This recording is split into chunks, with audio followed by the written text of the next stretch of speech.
Chapter 22 The Country of the Quadlings. The four travelers passed through the rest of the forest in safety, and when they came out from its gloom, saw before them a steep hill, covered from top to bottom with great pieces of rock. "That will be a hard climb," said the Scarecrow, "but we must get over the hill nevertheless." So he led the way and the others followed.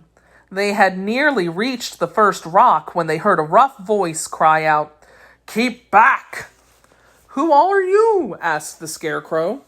Then a head showed itself over the rock, and the same voice said, "This hill belongs to us, and we don't allow anyone to cross it." "But we must cross it," said the Scarecrow. "We're going to the country of the Quadlings." "But you shall not," replied the voice. And there stepped from behind the rocks the strangest man the travelers had ever seen.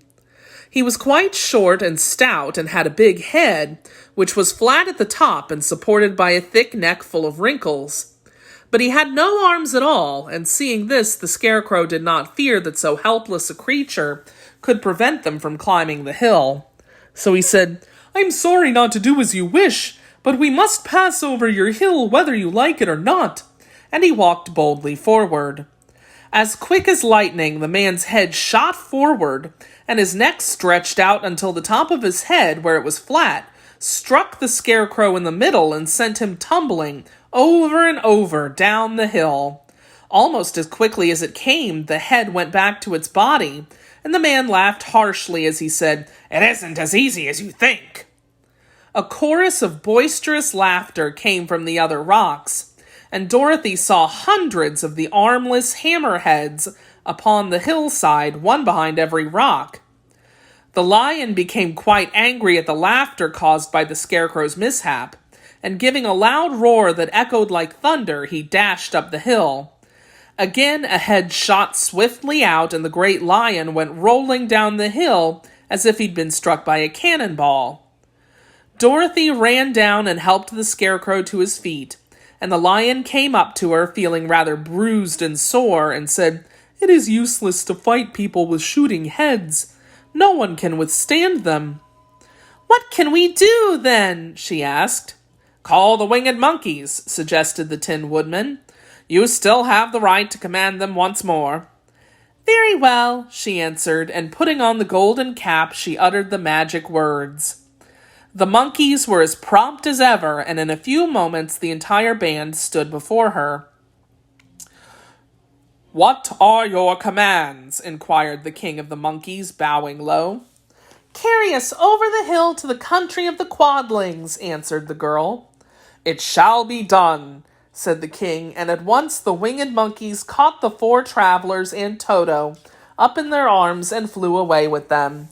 As they passed over the hill, the hammerheads yelled with vexation and shot their heads high in the air, but they could not reach the winged monkeys, which carried Dorothy and her comrades safely over the hill and set them down in the beautiful country of the Quadlings. "This is the last time you can summon us," said the leader to Dorothy, "so goodbye and good luck to you." "Goodbye and thank you very much," returned the girl.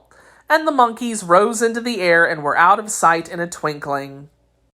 The country of the Quadlings seemed rich and happy. There was field upon field of ripening grain, with well-paved roads running between, and pretty rippling brooks with strong bridges across them.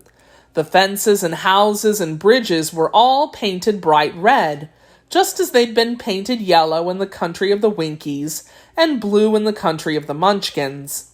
The Quadlings themselves, who were short and fat and looked chubby and good-natured, were all dressed in red, which showed bright against the green grass and the yellowing grain. The monkeys had set them down near a farmhouse, and the four travelers walked up to it and knocked at the door. It was opened by the farmer's wife, and when Dorothy asked for something to eat, the woman gave them all a good dinner, with 3 kinds of cake and 4 kinds of cookies, and a bowl of milk for Toto. "How far is it to the castle of Glinda?" asked the child. "It's not a great way," answered the farmer's wife. "Take the road to the south, and you will soon reach it." Thanking the good woman, they started afresh and walked by the fields and across the pretty bridges until they saw before them a very beautiful castle. Before the gates were 3 young girls, dressed in handsome red uniforms, trimmed with gold braid, and as Dorothy approached, one of them said to her, "Why have you come to the South Country?" "To see the good witch who rules here," she answered. "Will you take me to her?"